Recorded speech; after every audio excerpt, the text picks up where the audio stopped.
하게 되기를 기대합니다. 결혼하고 철없어 보이는 아내가 위대하게 여겨지는 일들이 종종 있습니다. 아내가 첫 아이를 가졌을 때 임신을 하니 조심할 게 참 많습니다.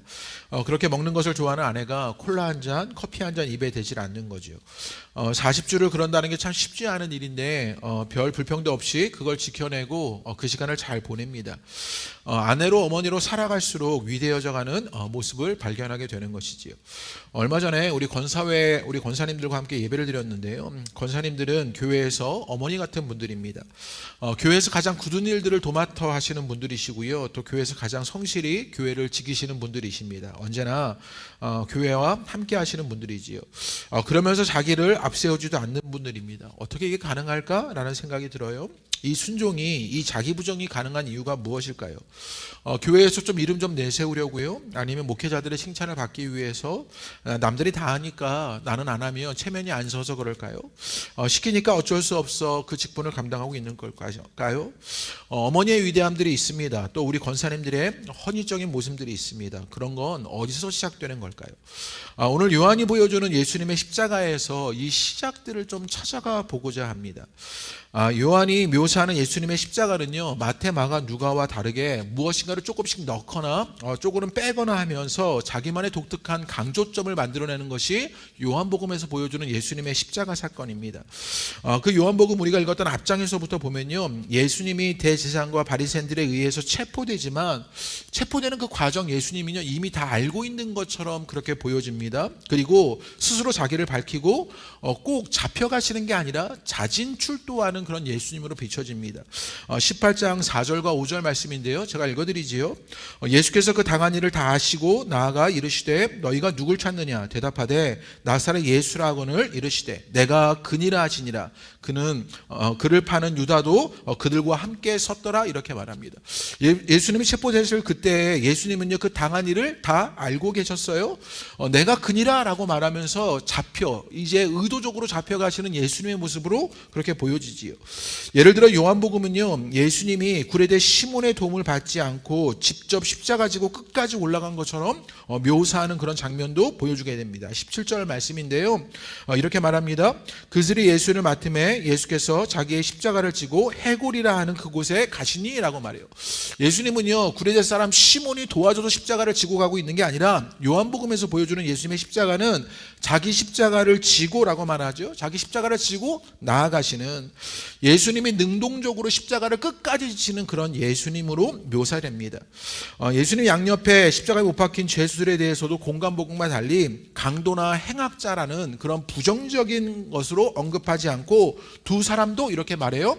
그게 18절에 등장하는데 제가 읽어드리지요. 그들이 거기서 예수를 십자가에 못 박을새 다른 두 사람도 그와 함께 좌우편에 못 박으니 예수는 가운데 있더라 이렇게 말하지요. 강도나 행악자라고 말하지 않아요. 두 사람이라고 말하면서 분위기가 사뭇 다르게 느껴지는 것이 요한복음의 말씀입니다. 그리고 이어지는 요한복음에 나오는 아주 중요한 기록이 있는데 23절과 24절의 말씀에 보면요, 군인들이 호지하는 속옷을 제비 뽑아 나누어 가진 일을 기록하면서 이 일을요 유일하게 요한복음만 기록하고 있는 것을 보게 됩니다. 23절과 24절의 말씀인데요, 우리 다 같이 한번 읽어볼까요? 읽겠습니다. 시작. 군인들이 예수를 십자가에 못 박고 그의 옷을 취하매 네 깃에 나눠 각각 그 한 깃을 얻고 속옷도 취하니 이 속옷은 호지 아니하고 위에서부터 통으로 짠 것이라 이렇게 말합니다. 24절입니다. 군인들이 서로 말하되 이것을 찢지 말고 누가 얻나 제비 뽑자 하니 이는 성경에 그들이 내 옷을 나누어 내 옷을 제비 뽑나이다 한 것을 응하게 하려 함이로라. 군인들이 이런 일을 하고 라고 말합니다. 23절과 24절에 지금 요 일을 아주 구체적으로 기록하고 있는 요한의 그런 묘사를 보게 됩니다. 호지 아니하고 위에서부터 통으로 짠 것이다 이렇게 말하는데, 호지는요 이음새 같은 것을 말해요. 옷과 옷을 이음새로 짠 것이 아니라 통으로 되었다, 바로 그 말입니다. 위에서부터 그럼 통으로 짠 이 속옷은 무엇이냐면 실은요 대제사장들이 입는 그런 속옷을 말하고 있는 거예요. 예수님의 죽음은 그 예수님이 무엇을 입고 계셨냐면 대제사장의 속옷을 입고 계신 것이지요. 그래서 예수님의 죽음은 단순한 죽음이 아니라 자기 백성을 위한 제사장의 죽음이었다. 그것을 말하고 싶은 이 요한의 의도가 거기에 담겨져 있는 것을 보게 됩니다. 게다가 24절의 말씀에 군인들이 그 옷을 제비 뽑아 나누어 가지지요. 그리고 요한은요 여기에 해설을 덧붙입니다. 성경에 그들이 내 옷을 나누어 내 옷을 제비 뽑나이다 하고 각주가 담겨져 있는 것을 보게 되는 것이지요. 그리고 각주를 보시면요 고난받는 의인에 대한 시편 22편 18절의 말씀을 인용했다는 사실을 성경이 우리에게 알려주고 있지요. 예수님의 십자가 사건은요 그래서 말씀의 성취였다라는 것을 보여주는 거예요. 대제사장으로서 그것은 죽음을 맞이하는 것이었고, 그리고 말씀의 성취로서 그 소명과 사명을 감당한 그런 십자가였다라는 사실을 보여주기 위해서 지금 요한은 그런 일들을 보여주고 있습니다. 요한복음이 더 구체적인 묘사 속에 보여주고 싶은 의도가 그 뒤에도 담겨져 있는데요. 우리 28절과 29절의 말씀입니다. 우리 다 같이 한번 읽어보죠. 읽겠습니다. 시작. 그 후에 예수께서 모든 일이 이미 이루어진 줄 아시고 성경을 응하게 하려 하사 이르시되 내가 목마르다 하시니 거기 신포도주가 가득히 담긴 그릇이 있는지라 사람들이 신포도주를 적신 해면을 우슬초에 매어 예수의 입에 대니 라고 말합니다. 예수님이요 내가 목마르다 라고 말하셨어요. 그런데 내가 목마르다 말한 것도 뭐냐면 이도 성경을 응하게 하려 하신 것이다. 요한은요 계속 이런 해설을 덧붙이면서 성경의 성취자로서의 예수님이라는 사실을 보여주고 있지요. 그리고 신포도주를 적신 해면을 우슬초에 매어 입에 대니 라고 말합니다. 여기에 우슬초가 등장해요. 우슬초는 뭐냐면요 우슬초는 척박한 땅이나 돌틈 사이에서 자라는 허브 같은 식물을 우슬초라고 한답니다. 우슬초는요 몸과 마음이 찢기고 상처받는 이들이 목마름과 고통을 치유하는 데 사용하는 것이 이 우슬초라고 해요. 그런데 실은요 이 우슬초가 구약 성경에도 등장했어요. 어디에 등장하냐면 출애굽기 12장 22절의 말씀에 등장하는데 제가 읽어드리지요. 유월절 사건이 있게 되었을 때 그때 우슬초의 일들이 일어나게 되는데요. 제가 읽어드립니다. 우슬초 묶음을 가져다가 그릇에 담은 피에 적셔서 그 피를 문 임방과 좌우 설주에 뿌리고 아침까지 한 사람도 자기 집 문 밖에 나가지 말며 라고 말합니다. 지금요 이 출애굽기에 등장하는 우슬초가 있지요. 지금 요한복음의 요한은요 예수님의 십자가 사건을 이야기하면 이 우슬초로 지금 서로 이어가고 있는 것이지요. 예수님의 십자가 사건과 지금 출애굽기에 등장하는 유월절의 어린 양의 죽음을 서로 연결하고 있는 것입니다. 예수님은 성전에서 유월절 양이 도살되는 바로 그 시간에 사형 선고를 받으셨지요. 그리고 예수님의 죽음은 세상 죄를 지고 가는 유월절 어린 양의 죽음이다. 그것이 요한이 보여주고 싶은 것입니다. 예수님이 십자가 지시고 이제는 그 죽음 가운데 계셨던 그 일은 이제 유월절 어린 양으로서 그 일을 성취하신 것, 그 죽음으로 그 죽음의 저주가 넘어가는 일 예수님께서 이루고 계신다는 사실을 보여주기 위해서 우슬초라는 매개를 등장시킨 거지요.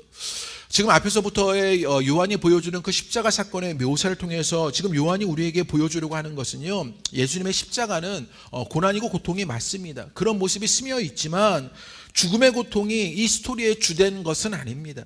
요한에게 예수님의 십자가는요 그래서 소명과 사명을 이루는 과정으로서의 십자가입니다. 그저 메시아의 예정된 죽음을 넘어서 하나님이 의도하시는 하나님의 나라를 건설하시려는 그 예수님의 십자가 사건이고요, 하나님의 백성의 새 창조를 모두 성취하는 그런 죽음이다라는 것을 보여주기 위해서 그런 묘사 속에 있는 것이지요. 그래서 예수님의 십자가 사건에서 예수님은요 계획적이고 자발적이고 예수님이 주도적으로 그 일을 하시는 것을 보여주고 있는 것이지요. 그렇다면 예수님의 십자가 사건을 통해서 우리 가운데 그럼 이루고자 하시는 그 소명과 사명의 뜻은 무엇이었냐? 그 소명과 사명의 위대한 십자가를 통해서 요한이 보여주고 싶은 그 성취의 결과가 무엇이었냐? 우리 26절과 27절의 말씀 한번 읽어보지요. 그러면 그 소명과 사명을 이뤄내는 성취의 결과가 무엇이었냐? 우리 26절과 27절 다 같이 읽겠습니다. 시작. 예수께서 자기의 어머니와 사랑하시는 제자가 곁에 서 있는 것을 보시고 자기 어머니께 말씀하시되 여자여 보소서 아들이니이다 하시고 또 그 제자에게 이르시되 보라 내 어머니라 하신대 그때부터 그 제자가 자기 집에 모시니라. 얼마 전에 권사의 예배에서 요한복음에서도 나누었던 말씀인데요. 요한은 십자가 사건에서 십자가 앞에 있는 이들을 설명합니다. 거기에 누가 있었냐면 자기의 어머니 마리아가 있었고요. 사랑하시는 제자 요한이 있습니다. 그 곁에 있는 그들을 보시고라고 말합니다. 사람들은 다 도망갔는데 누가 남아있냐면 어머니 마리아가 그 곁에 남아있습니다. 십자가 지시는 예수님을 바라보면서 차마 등 돌리지 못하고 위험을 무릅쓰고 십자가 앞에 있는 그 어머니 마리아와 몇 여인들을 발견하게 되지요. 그들은 차마 등 돌리지 못하고 그 예수님의 십자가를 지켜보고 있습니다. 왜 그랬습니까? 예수님을 사랑했기 때문이지요. 그리고 그 어머니에게 여자여 보소서 아들이니이다 라고 말합니다. 그 어머니 육신의 어머니인데 여자여 라고 말합니다. 어머니 마리아의 입장에서는 죽어가는 육신의 아들 예수를 바라보는 심정이 어땠을까요? 그 어머니의 입장에서 아들 예수가 죽고 있다는 그것을 보고 있으면 대신 죽고 싶은 마음이 들었을 것입니다. 이게 모든 어머니의 마음 아닙니까?